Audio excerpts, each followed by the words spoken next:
Tidak ada yang lebih sial dari orang yang lucu tetapi sama sekali tidak lucu. Jangankan orang lain, saya sendiri pun tidak tertawa melihatnya. Orang-orang mengira menjadi badut itu sangatlah mudah, hingga bertingkah konyol dan semua orang tertawa melihatnya. Tapi jika Anda menjadi saya, Anda akan langsung berpikir bahwa menjadi badut itu sangatlah tidak mudah. Apalagi di zaman sekarang, orang gampang marah, gampang tersinggung, membuat keputusan itu sangatlah tidak mudah. Dianggap pencemaran nama baik, penghinaan, dan akhirnya berujung ke dalam penjara karena meneruskan ayah saya.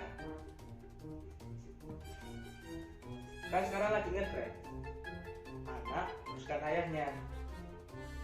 Jika ayahnya seorang presiden, maka anaknya juga akan menjadi presiden, atau mungkin jadi gubernur, atau bisa jadi wali kota. Sudahlah, tidak usah melantur, nanti kita tangkap lagi.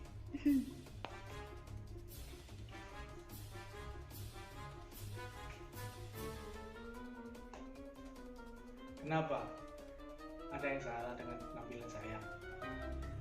Takdir selalu datang mengejutkan dan tanpa pernah kita duga.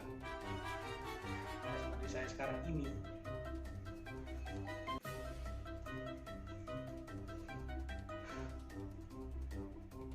Jadi begini ceritanya.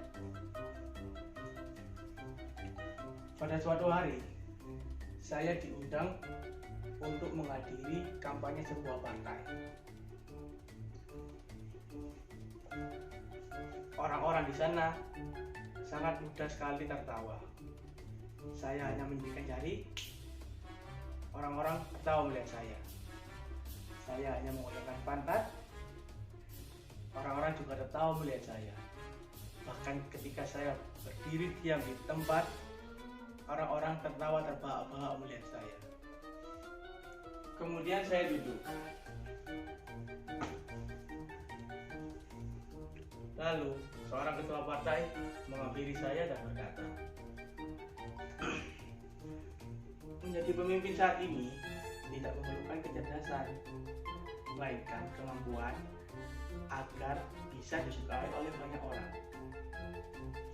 Lalu saya berpikir dan menyimpulkan bahwa demokrasi saat ini memilih seorang pemimpin bukan karena kecerdasannya, melainkan kemampuan agar bisa disukai oleh banyak orang. Tidak peduli Anda berbohong maupun menipu, jika Anda masih banyak disukai oleh orang, Anda tidak perlu khawatir, karena semuanya akan menjadi mudah. Orang-orang seperti inilah yang disehari oleh partai sekarang ini.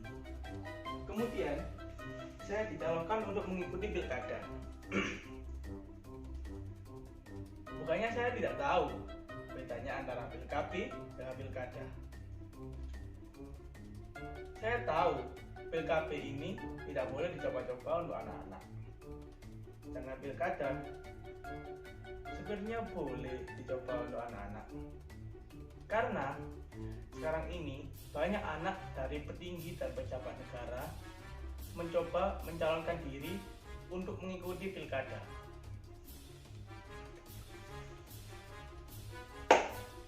Hasilnya saya terpilih.